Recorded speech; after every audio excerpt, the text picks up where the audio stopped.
Puji Tuhan ya, kita bertemu lagi di dalam kasih Yesus Kristus. Kita bisa beribadah lagi, ini adalah kemurahan Tuhan semua. Puji Tuhan ya, ajaib Tuhan bagi kita semua. Kita akan nyanyikan Lebih Indah dari Permata.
Haleluya Yesus, terima kasih, haleluya. Benar Tuhan, kasih Yesus lebih indah dari permata, lebih indah dari segala yang kami punya Tuhan. Sungguh Engkau adalah Allah yang maha kasih, Allah yang maha penyayang bagi kami Tuhan. Sehingga kami boleh diberikan waktu kembali Tuhan, kesempatan kembali untuk kami boleh memuji membesarkan nama Tuhan. Untuk kami beribadah kepada Tuhan, itu adalah satu anugerah bagi kami Tuhan. Biarlah kami boleh mempergunakan limpahkan anugerah demi anugerah di dalam hidup kami Tuhan, untuk kami boleh memuliakan nama Tuhan. Tuhan Yesus, Engkau pimpin tim musik, Tuhan Engkau pimpin singer juga Tuhan, Engkau memimpin jemaat-Mu semua Tuhan, yang kami sama-sama Tuhan memuji membesarkan nama Tuhan.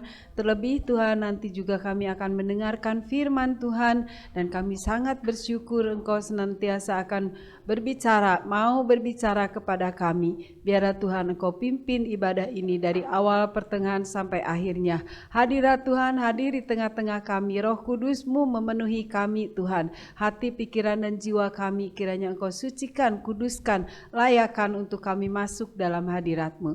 Terima kasih Tuhan, pimpin ibadah ini, kami menyerahkannya ke dalam tangan Tuhan. Di dalam nama Tuhan Yesus Kristus kami berdoa dan mengucap syukur. Haleluya, amin.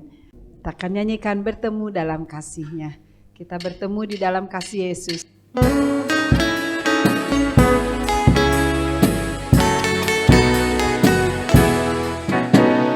Bertemu dalam kasih-Nya, berkumpul dalam anugerah-Nya, bersuka cita semua di dalam rumah Tuhan. Bertemu dalam kasih-Nya, berkumpul dalam anugerah-Nya, bersuka cita semua di dalam rumah Tuhan. Oh, oh, saudaraku dan kau saudariku, Tuhan cinta dan mengasihimu. Mari bersuka cita semua di dalam rumah Tuhan. Bertemu dalam kasih-Nya, berkumpul dalam anugerah-Nya, bersuka cita semua di dalam rumah Tuhan. Oh, oh, saudaraku dan kau saudariku, Tuhan cinta dan mengasihimu. Mari bersuka cita semua di dalam rumah Tuhan. Oh, oh, saudaraku dan kau saudariku, Tuhan cinta dan mengasihimu. Mari bersuka cita semua di dalam rumah Tuhan. Mari bersuka cita semua di dalam rumah Tuhan. Mari bersuka cita semua di dalam rumah Tuhan. Puji Tuhan ya, kita bersuka cita semua, bukan satu aja atau beberapa orang saja, tetapi semua bersuka cita di dalam rumah Tuhan. Kita ada di dalam rumah Tuhan, kita bersuka cita karena Dia adalah Allah yang rela mati bagi kita dan bangkit bagi kita dan naik ke surga ya.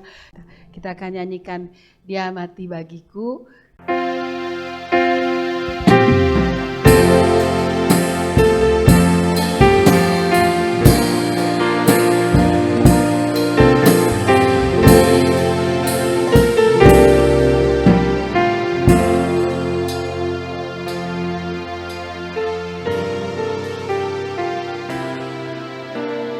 Ya Yesus telah mati bagiku. Ya Tuhan selamatkan jiwaku. Bagi Dia pujianku tak dapat ku balas kasih-Nya. Dia angkatku jadi anaknya. Dijawab di dalam hidupku. Bagi Dia sebabku,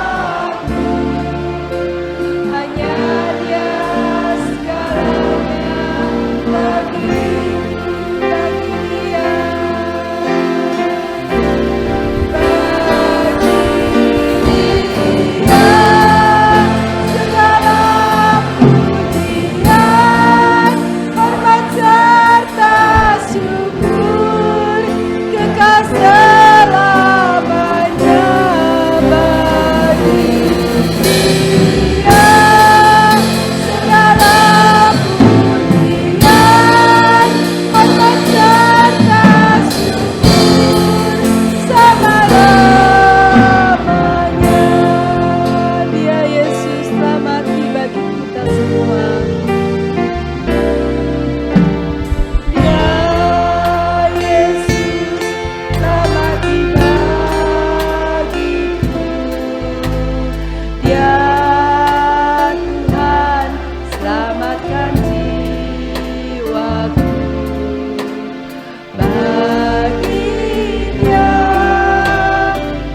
terima kasih, segala pujian, hormat, syukur hanya bagimu. Di tempat yang maha tinggi, Engkau layak terima pujian, Engkau layak terima kesembahan kami Tuhan. Sungguh Tuhan, Engkau layak Tuhan diagungkan, ditinggikan. Sungguh Engkau Allah yang baik, Allah yang maha kasih, maha murah, maha mulia Tuhan bagi kami. Biarlah Tuhan segala puji-pujian kami naikkan kepada Engkau Tuhan, menjadi dupa yang harum di hadapan Tuhan, menjadi sembahan kami Tuhan, menjadikan hati Engkau senang Tuhan, dipuji, ditinggikan, diagungkan Tuhan. Terima kasih Tuhan Yesus. Sebentar kami akan mendengarkan firman Tuhan. Mari Allahku, Engkau akan urapi hamba-Mu yang akan membawakan firman Tuhan dari ujung rambut sampai telapak kaki. Tuhan mengurapinya, Tuhan berbicara melalui lidah dan bibir hamba-Mu Tuhan. Kami ingin mendengarkan suara-Mu Tuhan, yaitu Tuhan firman Tuhan yang hidup, yang berkuasa bagi kami semua. Tuhan terima kasih, Kau pimpin Tuhan dari pertengahan sampai akhirnya. Terima kasih Tuhan Yesus. Engkaulah segalanya bagi kami. Kami menyerahkan Tuhan ibadah ini dari pertengahan sampai akhirnya. Di dalam nama Tuhan Yesus Kristus kami berdoa dan mengucap syukur. Haleluya. Amin. Ya, shalom Bapak Ibu sekalian, selamat pagi. Puji nama Tuhan. Kita boleh ada di rumah Tuhan pada pagi hari ini. Mari kita akan sama-sama memeriksa firman Tuhan. Tema firman Tuhan pada pagi hari ini, bertekun dalam iman. Kita akan sama-sama memeriksa firman Tuhan, Ibrani pasal yang ke-12. Saya akan membacakan ayat 1 sampai dengan 17. Perikopnya nasihat supaya bertekun dalam iman. Karena kita mempunyai banyak saksi, bagaikan awan yang mengelilingi kita. Marilah kita menanggalkan semua beban dan dosa yang begitu merintangi kita, dan berlomba dengan tekun dalam perlombaan yang diwajibkan bagi kita. Marilah kita melakukannya dengan mata yang tertuju kepada Yesus yang memimpin kita dalam iman dan yang membawa iman kita itu kepada kesempurnaan, yang dengan mengabaikan kehinaan tekun memikul salib ganti sukacita yang disediakan bagi Dia yang sekarang duduk di sebelah kanan tahta Allah. Ingatlah selalu akan Dia yang tekun menanggung bantahan yang sehebat itu terhadap dirinya dari pihak orang-orang berdosa, supaya jangan kamu menjadi lemah dan putus asa.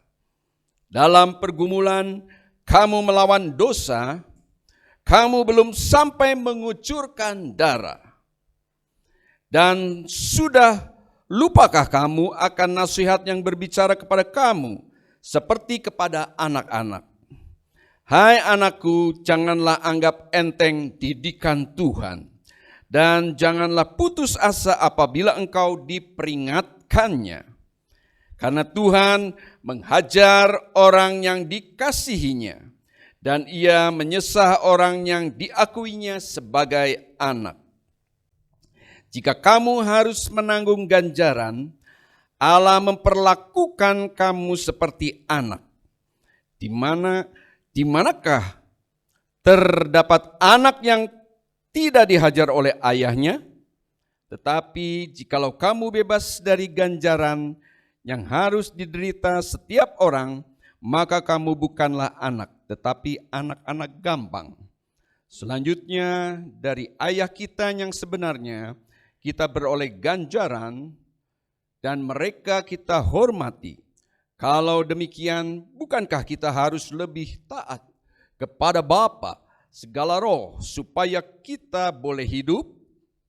Sebab mereka mendidik kita dalam waktu yang pendek, sesuai dengan apa yang mereka anggap baik. Tetapi Dia menghajar kita beroleh bagian dalam kekudusannya. Memang tiap-tiap ganjaran pada waktu ia diberikan tidak mendatangkan sukacita, tetapi duka cita. Tetapi kemudian ia menghasilkan buah kebenaran yang memberikan damai kepada mereka yang dilatih olehnya. Sebab itu, kuatkanlah tangan yang lemah dan lutut yang goyah, dan luruskanlah jalan bagi kakimu, sehingga yang pincang jangan terpelecok, tetapi menjadi sembuh. Berusahalah hidup damai dengan semua orang, dan kejarlah kekudusan. Sebab tanpa kekudusan tidak seorang pun akan melihat Tuhan.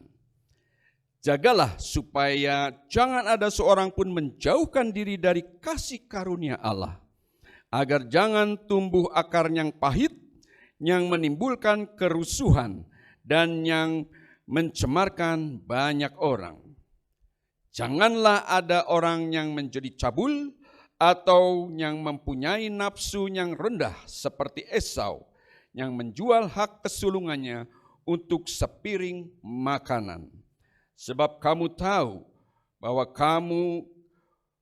kemudian ketika ia hendak menerima berkat itu, ia ditolak. Sebab ia tidak beroleh kesempatan untuk memperbaiki kesalahannya, sekalipun ia mencarinya dengan mencucurkan air mata. Amin. Ya, Bapak Ibu sekalian, kita sudah sama-sama membacanya di Ibrani 12 sampai dengan 17 ini. Ya, inilah pentingnya ya bagi kita untuk kita mengerti akan kehendak Tuhan, yaitu seperti kita ketahui, iman itu adalah dasar dari segala sesuatu yang kita harapkan dan bukti dari segala sesuatu yang tidak kita lihat. Itu yang dicatat di Ibrani 11 ayat pertama. Ya, jadi Bapak Ibu sekalian, pada pagi hari ini mari kita mau belajar dengan bertekun di dalam iman. Di pembacaan tadi, yang pertama yaitu di dalam perjalanan hidup kita, ya, banyak orang yang akan melihat dengan matanya bagi kehidupan orang Kristen, ya kita semua, ya. Jadi kita harus ada di dalam, dikatakan kita berlomba dengan tekun dalam perlombaan yang diwajibkan bagi kita. Jadi bagi Bapak Ibu sekalian, kita orang-orang percaya kita ada di dalam perlombaan, di dalam perjuangan kehidupan kita, supaya kita menjadi orang-orang yang kuat, ya, dan juga kita menjadi orang-orang yang menang di dalam kehidupan ini. Seperti diketahui Bapak Ibu sekalian, di ayat yang kedua dikatakan, marilah kita melakukan dengan mata yang tertuju kepada Yesus yang memimpin kita dalam iman dan yang membawa iman kita itu kepada kesempurnaan,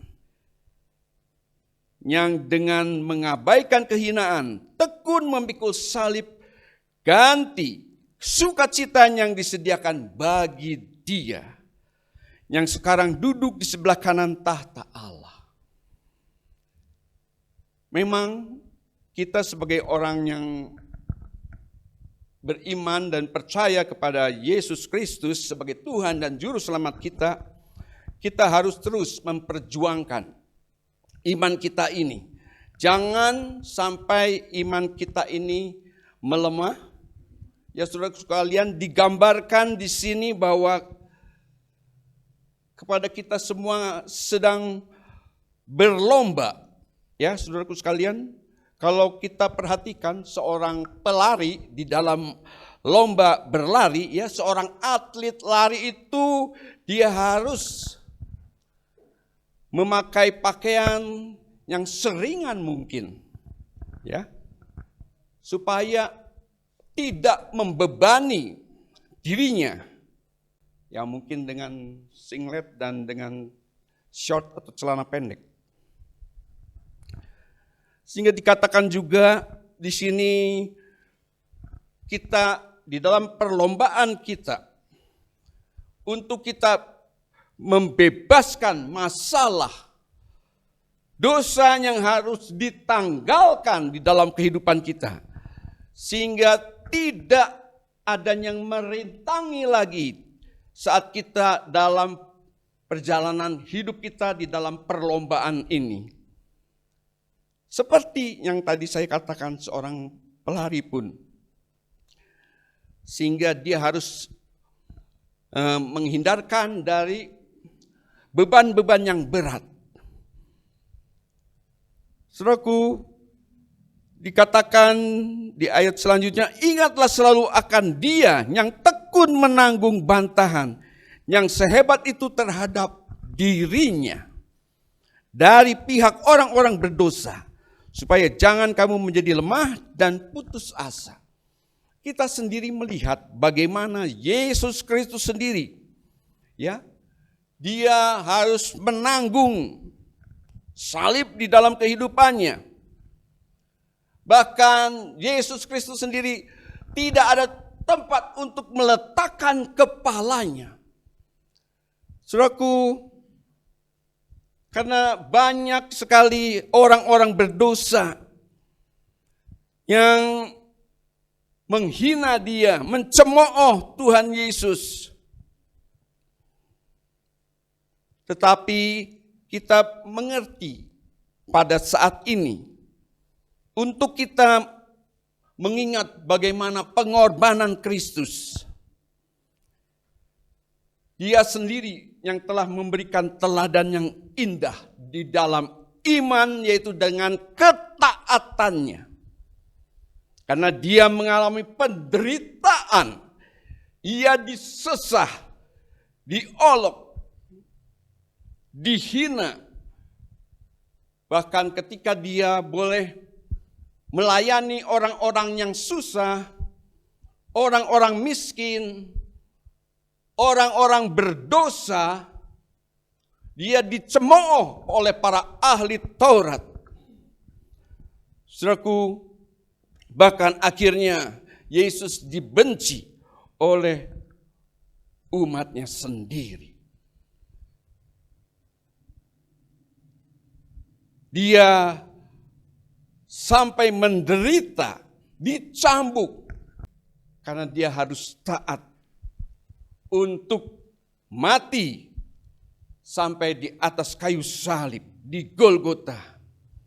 Karena Dia harus menebus segenap dosa umat manusia di dunia ini. Dan kita sebagai umat Tuhan, kita boleh mengerti bagaimana pengorbanannya. Itu semua untuk melunasi hutang dosa manusia, yaitu saudara dan saya. Supaya kita diperdamaikan dengan Allah.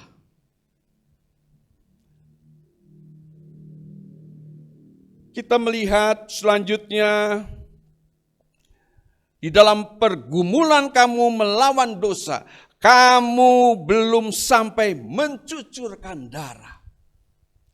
Ya, Bapak Ibu sekalian, sebagaimana kita sebagai umat Tuhan, di dalam perlombaan iman kita juga, di dalam perlombaan kehidupan kita, maka segala beban-beban itu harus dilepaskan, beban dosa, supaya tidak merintangi kehidupan kita. Untuk kita maju, berlomba di dalam kehidupan untuk memenangkan iman kita. Supaya iman kita terus mengiring kepada Yesus Kristus. Karena kita adalah sebagai anak-anaknya Allah, umat Tuhan yang dikasihi oleh Bapa. Bila mana seorang anak dikatakan dikasihi oleh orang tuanya, maka si Bapa ini harus mendisiplin kehidupan anaknya. Demikian juga dalam kehidupan kita sebagai umat Tuhan, sebagai anak-anak Tuhan, untuk kita boleh mengerti bila mana Yesus Kristus mendisiplin kehidupan kita, anak-anaknya. Sehingga bila mana kita mengalami hajaran Tuhan, itu semua untuk mendatangkan kebaikan di kemudian hari. Demikian pula di dalam kehidupan kita berkeluarga, dalam rumah tangga. Kita dikaruniai anak, maka kita pun harus mendidik anak kita. Melakukan hal yang berkenan di hadapan Tuhan. Dan itu semua seturut dengan pemberitaan firman Tuhan, kabar sukacita ini, untuk kita mau mentaati akan hukum-hukum Tuhan, firman Tuhan. Hal-hal yang tidak berkenan, hal-hal yang tidak baik, kita tidak boleh melakukannya. Dan setiap ganjaran yang diberikan itu untuk mendatangkan sukacita, bahkan untuk melatih iman kita, ya, supaya iman kita makin mantap dan bertumbuh, sehingga kita menjadi cakap di dalam pengiringan kita kepada Tuhan, untuk kita terus berjuang, bahkan saat-saat kita mengalami kesusahan, saat-saat kita mungkin diizinkan Tuhan menghadapi kerugian di dalam pekerjaan, di dalam usaha. Ya, itu semua untuk kita merenungkan di dalam hidup kita. Apa yang salah? Ya, Bapak Ibu sekalian, mungkin kita menderita sakit. Tuhan izinkan kita sakit. Tapi itu semua boleh mendatangkan kebaikan bagi anak-anaknya. Oleh karena itu, janganlah kita mengomel, janganlah kita bersungut-sungut di dalam pengiringan kita kepada Tuhan.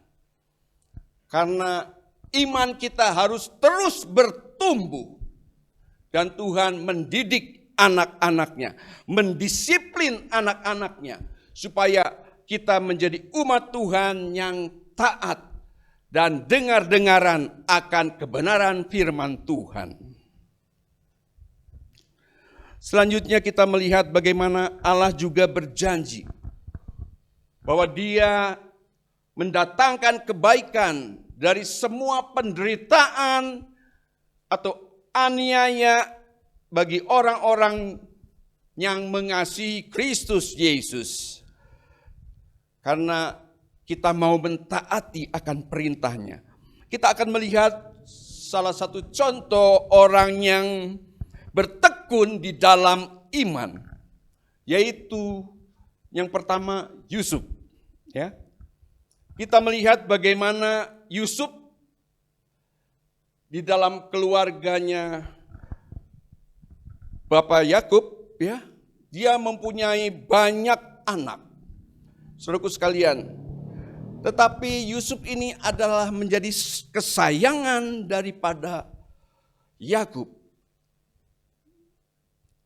Sehingga saudara-saudaranya, kakak-kakaknya membenci kepada Yusuf. Apalagi dia ketika menceritakan pengalamannya di dalam bermimpi. Ya, sehingga dia menceritakan kepada kakak-kakaknya. Bahkan akhirnya saudara-saudaranya membenci kepada Yusuf. Saudaraku sekalian, bahkan Yakub sangat menyayangi akan Yusuf. Dia bahkan memberikan jubah yang indah kepada Yusuf. Sehingga semakin menjadi-jadi keluarganya atau kakak-kakaknya, saudara-saudaranya semua membenci kepada Yusuf. Sampai satu kali ada kesempatan mereka memasukkan Yusuf ke dalam sumur yang kering. Kemudian janganlah kita, seorang kakaknya mengatakan janganlah kita meninggalkan Yusuf. Biarlah, di situ dilihat ada para saudagar. Ya. Saudaraku sekalian, sehingga saudagar-saudagar dari Midian, sehingga mereka kemudian menjual Yusuf, saudaranya sendiri, dijual sebagai budak kepada saudagar dari Midian. Akhirnya Yusuf dibeli oleh keluarga Potifar sebagai budak. Dia dibeli oleh Potifar dan dipekerjakan di rumahnya. Dan Allah Bapa mengasihi Yusuf, memberkati kehidupannya. Meskipun dibenci oleh keluarganya, tetapi Bapa mengasihi Yusuf. Dia diberkati di dalam kehidupannya sehingga apa yang dia kerjakan berhasil. Sangat disayang oleh Potifar karena ternyata keluarga Potifar diberkati oleh Tuhan karena Yusuf ada di keluarga Potifar. Tetapi satu kali istri daripada Potifar itu mengganggu iman Yusuf. Ya, karena Yusuf sangat tampan, muda dan gagah, sehingga ibu Potifar ini ingin mengajak Yusuf melakukan hal yang tidak baik. Ketika satu kali dia tidak melihat tidak ada orang, maka Yusuf diajak untuk bersetubuh dengan ibu Potifar itu di kamarnya. Tetapi karena Yusuf sebagai orang yang beriman, dia adalah orang yang takut kepada Allah, sehingga dia melepaskan jubahnya dan melarikan diri. Akhirnya dia difitnah oleh ibu Potifar bahwa orang Ibrani ini yang engkau bawa ternyata ingin mengganggu aku. Nih, lihat jubahnya saja dia tinggalkan. Akhirnya Potifar marah dan mencari Yusuf. Kemudian Yusuf dimasukkan di dalam penjara. Apakah sampai di situ kehidupan Yusuf menderita di dalam penjara? Oh, ternyata tidak. Yusuf tetap dipelihara oleh Allah. Karena dia sebagai orang yang takut kepada Tuhan. Artinya dia beriman kepada Tuhan. Yusuf akhirnya menjadi penguasa di Mesir. Saudaraku, inilah kita melihat bagaimana orang yang takut kepada Tuhan diberkati kehidupannya. Kemudian kita melihat lagi contoh orang yang bertekun di dalam iman. Artinya mereka selalu hidupnya bergaul dengan Allah, akrab. Itulah orang yang beriman kepada Bapa. Saudaraku sekalian, kita melihat bagaimana Nuh, karena imannya, dia hidup dalam pergaulan dengan akrab dengan Allah, dengan Tuhan. Maka Allah menunjukkan tentang sesuatu yang belum kelihatan, Dia harus membuat bahtera untuk menyelamatkan keluarganya dan orang-orang lain yang mau mengikut kepada Nuh. Saat itu Nuh berusia 600 tahun ketika dia membuat bahtera, bukannya di pantai tetapi di bukit. Saudaraku sekalian, dan ini sudah tidak masuk akal bagi orang-orang yang ada di negerinya pada saat itu. Tetapi Tuhan Allah berjanji, ya, aku sudah muak dengan kehidupan orang di masa Nuh pada saat itu. Mereka hidup di dalam perbuatan-perbuatan jahat. Dan dikatakan bahwa saat itu dunia atau bumi yang ditinggali oleh manusia itu sudah rusak. Sehingga Allah akan menghukum bumi dengan air bah. Oleh karena itu dia menyuruh hambanya yang bergaul akrab dengan Allah. Ia beriman, Nuh beriman kepada Tuhan yang dia sembah, yang dia puja, dia puji. Karena dia mengetahui bahwa Allah yang dia sembah adalah Allah yang hidup.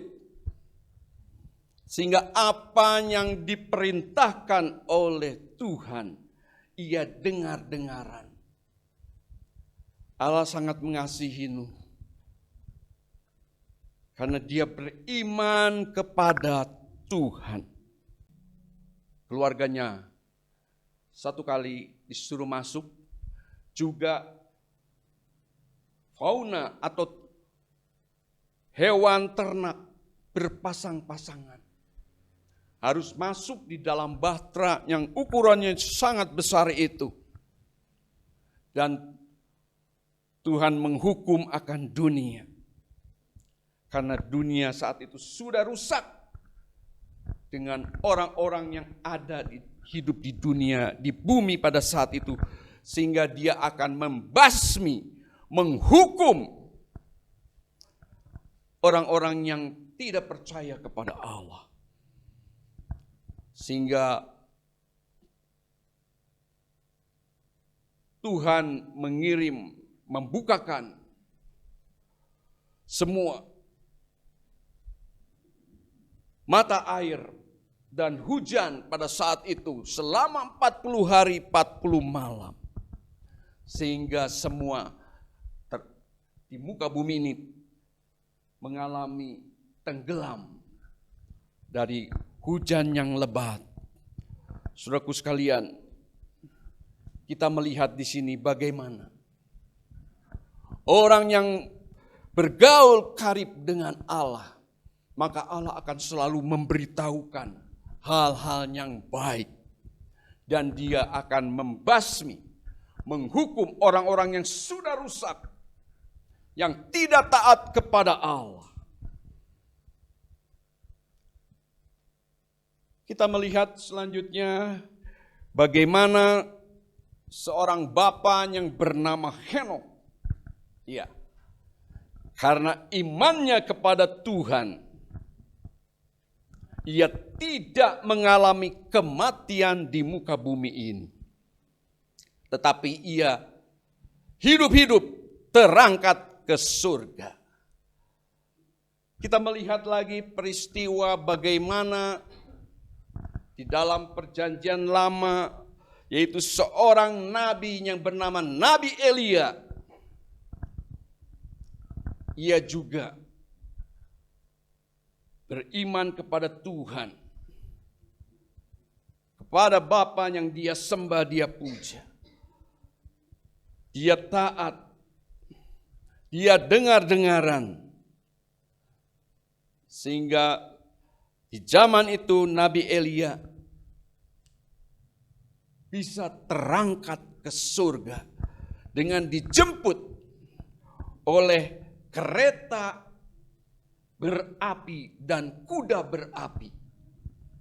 Dan pada saat itu muridnya yang bernama Elisa tertinggal. Ya, saudaraku sekalian, bukannya dijemput dengan kereta api zaman sekarang, bukan. Tetapi kereta yang berapi dan kuda yang berapi mengangkat Nabi Elia yang hidupnya di dalam kebenaran dan iman kepada Bapa di surga. Inilah yang memperlihatkan bagaimana penyertaan Tuhan bagi orang-orang yang beriman.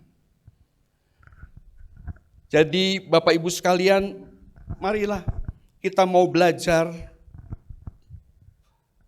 untuk kita juga mau bertekun di dalam iman. Bahkan iman kita itu harus bertumbuh.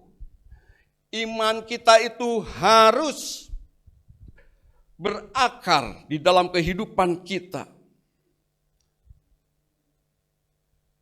Kesimpulannya bagi firman Tuhan, yang pertama yaitu iman adalah modal bagi kehidupan orang Kristen. Seperti orang yang berusaha saja, ya, atau berdagang, mereka memerlukan modal. Jadi iman itu merupakan hal yang begitu penting di dalam kehidupan orang-orang Kristen, anak-anak Tuhan. Jadi iman adalah salah satu yang terpenting bagi orang Kristen. Di samping firman Tuhan juga mengatakan iman, doa, dan bersyukur adalah sama berkuasa di dalam kehidupan kita orang-orang percaya. Yang kedua, tanpa iman orang Kristen tidak mungkin berkenan kepada Allah. Ya, dikatakan di Ibrani 11 ayat yang ke-6. Jadi begitu pentingnya saat kehidupan seseorang berkenan, artinya orang itu beriman. Mari kita mau jemaat Tuhan juga semakin hari semakin berkenan kehidupan kita. Jadi iman kita pun harus bertumbuh. Iman tanpa perbuatan adalah mati. Artinya kita harus membuktikan di dalam kehidupan kita. Jangan hanya omdo saja, omong doang. Dalam pengiringan kita kepada Tuhan, ya, saya mau setia kepada Tuhan. Saya mau rajin datang beribadah. Tapi kalau ada masalah, ada persoalan, ada sakit penyakit yang Tuhan izinkan sebagai teguran di dalam kehidupan kita untuk menguji iman kita. Bapak Ibu sekalian, kita percaya ya kepada Tuhan yang mengasihi kita. Seperti tadi kita bisa membaca bagaimana kasihnya seorang bapa kepada anak-anaknya. Dia mau mendisiplin anak-anaknya. Demikian pula di dalam kehidupan kita, bila mana kita mengalami masalah, kesulitan, persoalan, janganlah kita bersungut-sungut. Tetapi marilah kita mau selalu ada di dalam iman kita kepada Tuhan. Ada di dalam doa. Dan juga ada di dalam bersyukur kepada Tuhan. Bisa Bapak Ibu sekalian? Saat kita mengalami kerugian, kita bisa bersyukur. Mari kita mau belajar. Ya. Orang yang beriman sama dengan orang yang berkenan kepada Allah. Orang yang beriman yang mau bergaul, akrab. Artinya apa? Artinya kita mau selalu ada hubungan, persekutuan dengan Bapa di surga. Sehingga kita semakin hari hidup kita semakin diperkenan. Kita semakin menjauhkan diri kepada hal-hal dosa yang dibenci oleh Yesus Kristus.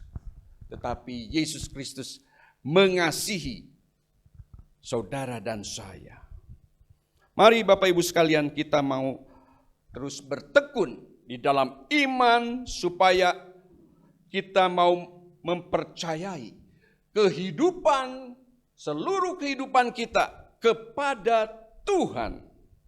Sehingga bila mana bencana atau masalah-masalah saat ini yang menimpa dunia saat ini, ya, bukan saja di negara kita, tetapi di seluruh dunia.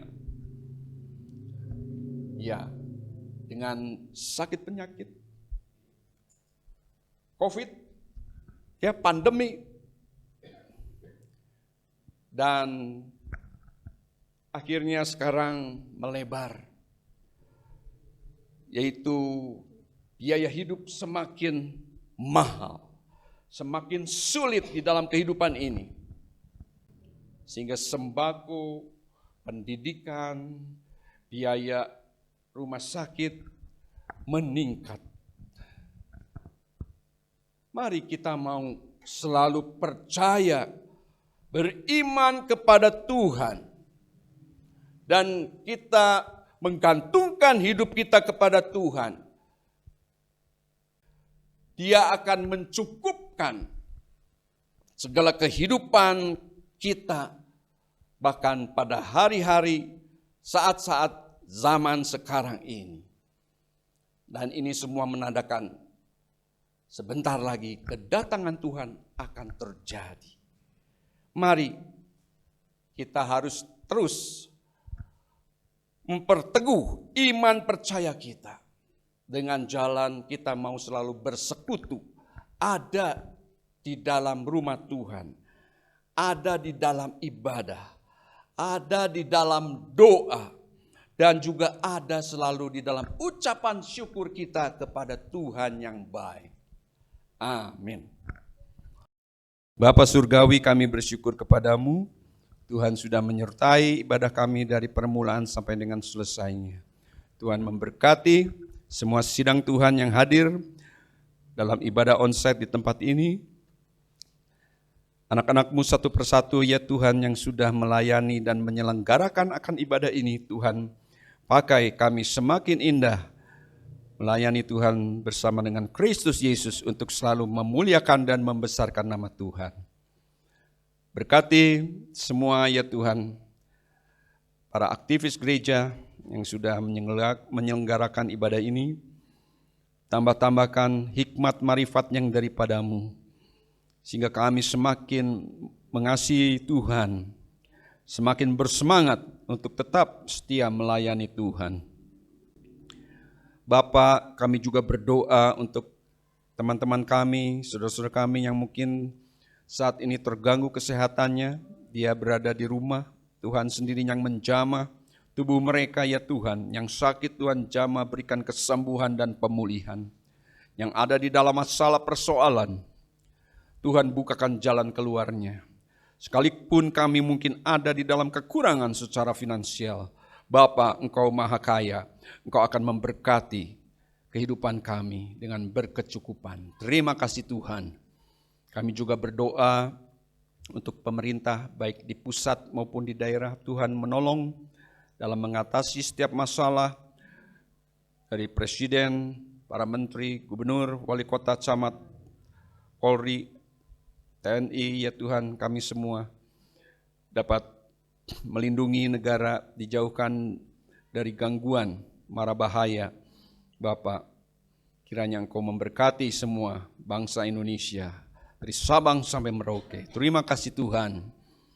Kami juga berdoa untuk Bapak Ibu sekalian, rumah tangga demi rumah tangga, yang bekerja, yang berusaha, yang berdagang, Tuhan limpahkan berkat-Mu dalam kehidupan kami. Meskipun masa ini masa resesi, Tuhan tapi Engkau selalu membukakan jalan keluar dan memberkati, memberikan kecukupan kepada setiap kami anak-anak-Mu ya Tuhan. Kami percaya, kami beriman kepada Tuhan. Haleluya. Tuhan memberkati Engkau dan melindungi Engkau. Tuhan menyinari Engkau dengan wajahnya dan memberi Engkau kasih karunia. Tuhan menghadapkan wajahnya kepadamu dan memberi Engkau damai sejahtera. Mari Bapak Ibu sekalian terimalah berkat daripada Allah Bapa, cinta kasih daripada Tuhan Yesus yang tak berkesudahan, beserta persekutuan yang manis dari Allah Roh Kudus akan menyertai kita semua mulai saat hari ini bahkan sampai selama-lamanya. Bagi yang percaya katakan bersama, amin.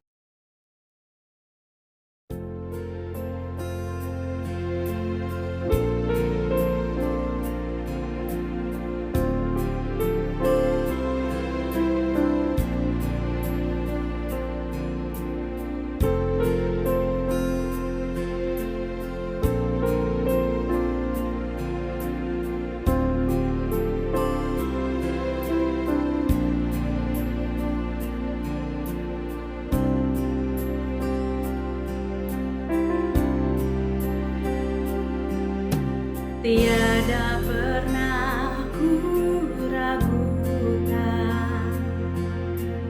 kasih setiamu ya Tuhan. Setiap waktu dalam hidupku tak pernah kau tinggalkan. Meski langit tampak suram, awan gelap pun menghadang.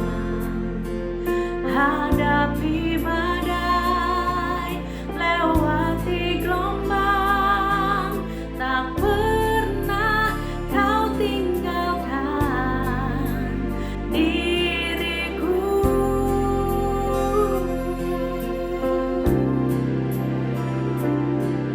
Walau seribu rebah di sisiku, kau tetaplah Allah penolongku.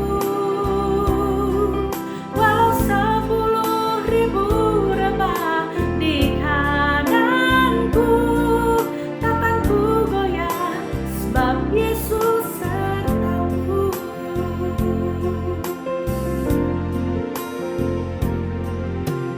Meski langit tampak suram, awan gelap pun menghadang. Hadapi badai, lewati gelombang, tak pernah kau tinggalkan diriku.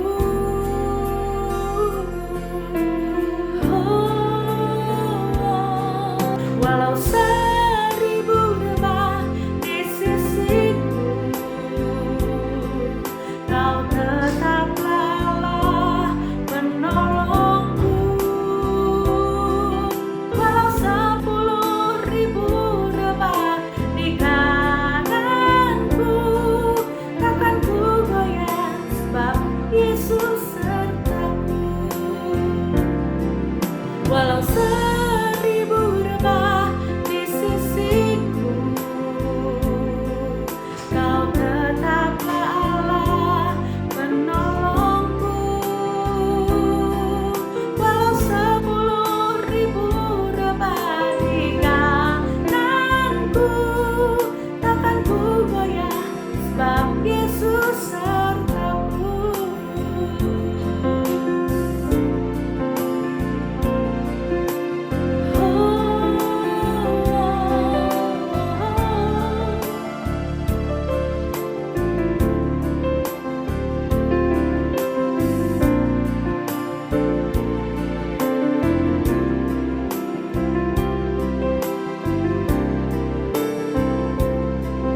Walau